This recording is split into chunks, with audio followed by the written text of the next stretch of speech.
ছাত্রছাত্রীদের মুখে শুনলাম এই সেই মোহাম্মদ যিনি ধর্মের বিরুদ্ধে সকল অত্যাচারীদেরকে পরাজিত করবেন। তিনি চারিদিকে সত্যের আলো ছড়িয়ে দেবেন, যার জন্য আমরা প্রতীক্ষায় ছিলাম। নবী মুহাম্মদের সংগ্রামে অংশ নিয়ে আমরা যুদ্ধ করব খাইবার ও ফাদকদের মতো বীর বিক্রমে। জাদুবিদ্যার ভাগ্য গণনার দিন কি তাহলে শেষ হয়ে যাচ্ছে?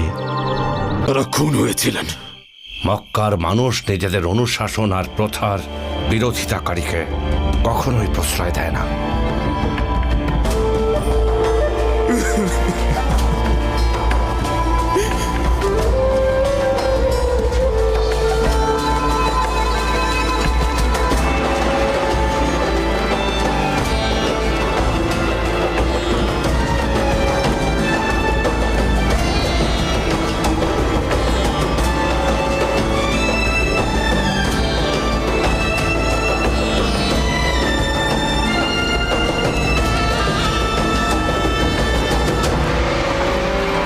ওয়ারাকা ধর্মজ্ঞান নিয়ে বেশ বিজ্ঞ ছিলেন। তিনি ছিলেন একেশ্বরবাদে বিশ্বাসী। কিতাবের প্রতিও তার আগ্রহ ছিল।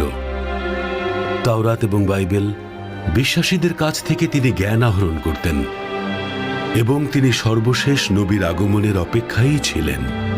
তিনি অত্যন্ত আনন্দিত হয়েছিলেন যখন খাদিজা রাদিয়াল্লাহু আনহা রাসূলুল্লাহ সাল্লাল্লাহু আলাইহি ওয়াসাল্লামের সাথে কি ঘটেছিল সব তাকে খুলে বলেছিলেন এবং নিশ্চিত হয়েছিলেন যে তিনি হচ্ছেন সর্বশেষ নবী। সব জেনে ওয়ারাকা বলেছিলেন, আপনি সমগ্র জাতির নবী। আল্লাহর শপথ, আপনি সেই ফেরেশতার কাছ থেকেই বার্তা পেয়েছেন যে মুসা নবীর কাছে যেত। একটি হাদিসে রাসূলুল্লাহ সাল্লাল্লাহু আলাইহি ওয়াসাল্লাম বলেন, ওয়ারাকাকে অভিশাপ দিও না। তার জন্য জান্নাতে উপহার হিসেবে একাধিক সুসজ্জিত বাগান রয়েছে। রাসূলুল্লাহ সাল্লাল্লাহু আলাইহি ওয়াসাল্লামের ওহী লাভের কথা জানার পর ওয়ারাকা বিন নওফেল স্পষ্টভাবে বুঝেছিলেন যে নবীর জন্য এত বছর তিনি প্রতীক্ষা করেছিলেন মুহাম্মদই সেই নবী।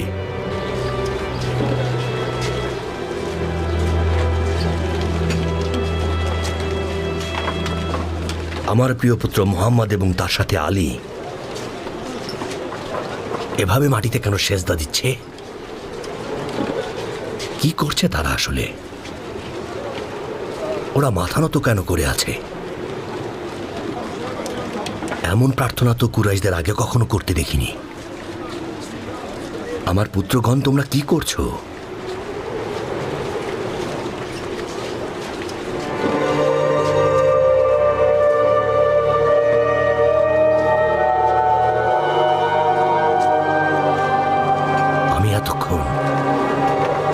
দাঁড়িয়ে দাঁড়িয়ে তোমাদের লক্ষ্য করছিলাম,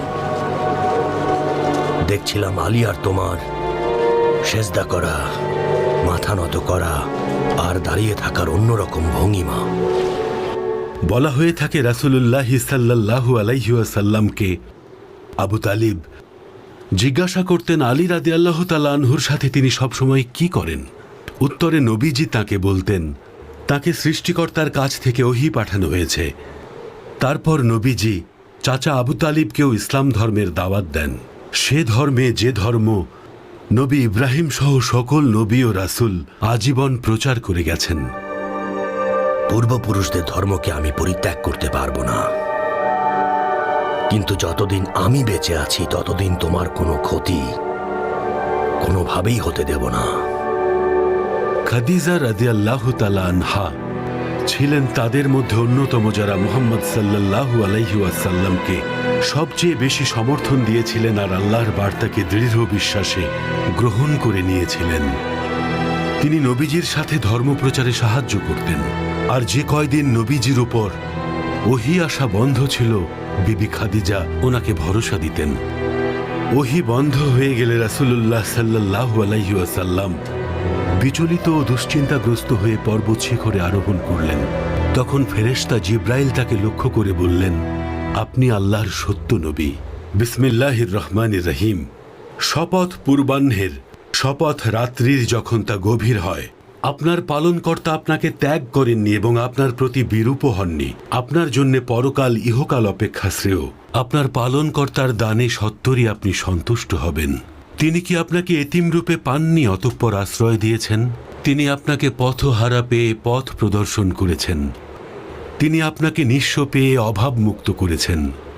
সুতরাং আপনি এতিমের প্রতি কঠোর হবেন না এবং সওয়ালকারীকে কখনোই ধমক দেবেন না।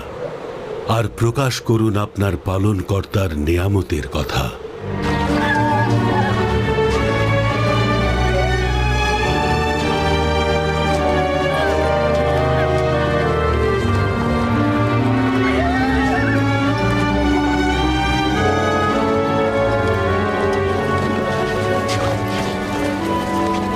কোথায় যাচ্ছ আবু যর? মক্কায় যাব। হঠাৎ মক্কায়? হজের তো কোনো সময় হয়নি, ওমরা করতে যাচ্ছ নাকি? মক্কায় কিছু গুরুত্বপূর্ণ ঘটনা ঘটছে, সেগুলো আমি দেখতে চাই। মক্কায় কি ঘটছে? মনে হচ্ছে তুমি কিছু জানো আবু যর। এখন তো এসব আরবের প্রায় সবাই জানে। আচ্ছা আসি তাহলে, ভালো থেকো।